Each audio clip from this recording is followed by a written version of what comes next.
Bakit nga ba nagkukumpulan ang mga taong ito sa napakaliit na isla? Ano ang dahilan ng kanilang pamamalagi sa naturang lugar? At saan naman ito matatagpuan? Well, gusto mong malaman ang buong kwento? Tara, pag-usapan natin yan. Ito ang Migingo Island. Isa sa pinaka-strange na tirahan ng mga tao sa buong mundo. Matatagpuan ito sa Kenya, sa katubigan ng Lake Victoria. May malalim na dahilan ang mga taong nakatira rito, kung kaya't sila ay nagpupumilit at nagsisiksikan sa napakaliit na espasyo. Malayo sa 1 hektarya ang sukat ng lugar dahil ito ay nasa 2,000 square meters lamang. Sapat na ito para tayuan ng isang bahay lamang para sa mga mayayamang tao. Well, almost 30 years ago ay wala pa talagang may interest na tirhan ang islang ito. Katunayan nga, ang dalawang mangingisda na si Dalmas Tembo at George Kibebe ay ang unang tumira sa lugar na ito. Puno pa raw ng maraming damo, ahas at mga ibon ang naturang lugar. Malayong malayo sa itsura niya ngayon. Noong 2009, tinatayang nasa 500 na tao ang nakatira sa kabuuang isla. Pero nasa 100 mahigit lamang ang inilagay sa report ayon sa insider. Malamang sa malamang, ngayon ay nagsisiksika na ang halos 1,000 tao rito.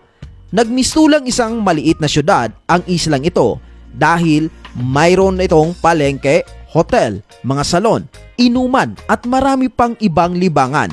Marahil hindi mo pa narinig ang lugar na ito dahil hindi ito nag-e-exist sa ilang mga mapa dahil sa sobrang liit.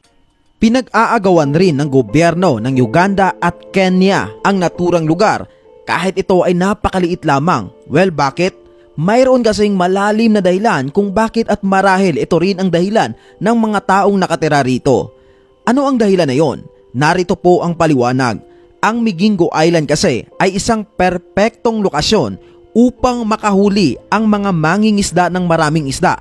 Sa paligid kasi ng islang ito, nagkukumpulan ang mga Nile perch na siyang madalas nilang nahuhuli. Maganda at malinamnam ang islang ito at umaabot sa ganito kalaki.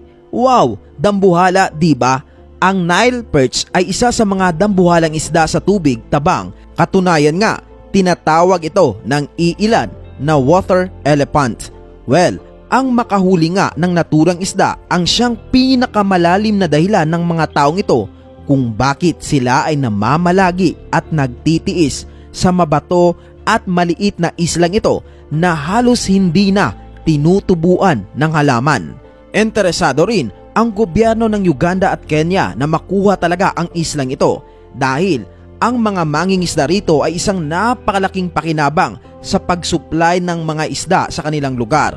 Well, kung ikaw ay mabibigyan ng pagkakataon, gusto mo bang marating ang lugar na ito bilang isang turista? #yes or #no, please comment down below.